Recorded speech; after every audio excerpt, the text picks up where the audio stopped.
తెలంగాణ రాష్ట్రంలో తాజాగా జరిగిన అసెంబ్లీ ఎన్నికల్లో హేమా హేమీలు ఓడిపోయినా గానీ అదే హేమా హేమీలు గెలిచినా గానీ ఇప్పుడు చర్చంతా మాత్రం ఈ ఎమ్మెల్యే పైనే. ఈమె ఎలా రాజకీయంగా ముందుకు వెళ్తారు, ఆమె నియోజకవర్గాన్ని ఏ విధంగా అభివృద్ధి చేస్తుంది అని కేవలం ఆ నియోజకవర్గ ప్రజలే కాదు, యావత్ తెలంగాణ రాష్ట్రంతో పాటు పక్కనున్న ఆంధ్రప్రదేశ్ రాష్ట్రం కూడా ఆ ఎమ్మెల్యే పైనే ఫోకస్ చేసింది. కేవలం 26 ఏళ్లకే విక్టరీ కొట్టి ఒక రికార్డు సృష్టించిన ఈ ఎమ్మెల్యే యువత తలుచుకుంటే ఏమైనా చేయగలరు, అవి రాజకీయాలైనా బిజినెస్లైనా ఏదైనా అని నిరూపించారు ఈ ఎమ్మెల్యే. ఇక ఈ ఎమ్మెల్యే ఎవరో కాదు, తాజాగా కాంగ్రెస్ పార్టీ తరపున పాలకుర్తి నుండి పోటీ చేసి మాజీ మంత్రి ఎర్రబెల్లి దయాకర్ రావును చిత్తుగా ఓడించిన ఎమ్మెల్యేనే యశస్విని రెడ్డి. జనగామ జిల్లా పాలకుర్తిలో మామిడాల యశస్విని రెడ్డి 26 ఏండ్లకే విజయం సాధించి రికార్డు నెలకొల్పారు.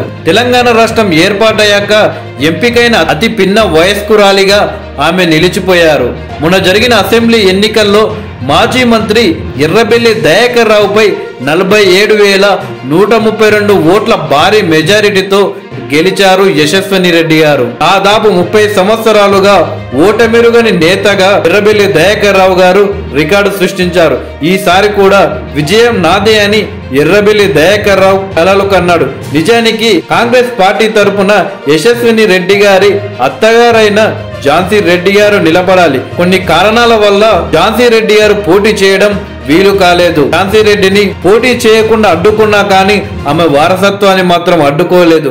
అమెరికాలో ఉన్న ఆమె కోడల్ని తెలంగాణకు తీసుకువచ్చి ఎన్నికల బరిలో నిల్చోబెట్టి విజయం సాధించారు ఝాన్సీ రెడ్డి గారు. 1997లో నాగర్ కర్నూలు జిల్లా తెలంగాణ ముఖ్యమంత్రి రేవంత్ రెడ్డి గారు పుట్టిన ఒంగూరు మండలం దిండి చింతపల్లిలో జన్మించిన యశస్విని రెడ్డి మహబూబాబాద్ జిల్లా తొర్రూరు మండలం చెర్లపాలెంకు చెందిన హనుమన్ల ఝాన్సీ రెడ్డి కొడుకు రాజా రామ్మోహన్ రెడ్డిని పెళ్లి చేసుకున్నారు. 2018లో ఇంజనీరింగ్ పూర్తి చేసిన ఆమె కాలిఫోర్నియాలోని తన కుటుంబ రియల్ ఎస్టేట్ ప్రాపర్టీ కంపెనీ అయిన రాజు ప్రాపర్టీస్ లో ఉద్యోగం చేసేది. ఇలా మొత్తానికి ఎర్రబెల్లి దయాకర్ రావుని అతి పిన్న వయసురాలైన యశస్విని రెడ్డిని పోటీలో నిల్చోబెట్టి కాంగ్రెస్ పార్టీ ఎర్రబెల్లి దయాకర్ రావుని ఓడించడం జరిగింది. రాబోయే రోజుల్లో ఈ ఎమ్మెల్యే ఎలాంటి సంచలనాలు సృష్టించబోతుందా అని ఆసక్తిగా గమనిస్తున్నారు తెలుగు ప్రజలు. మెజారిటీగా యువత రాజకీయాలకు దూరంగా ఉంటున్నారు.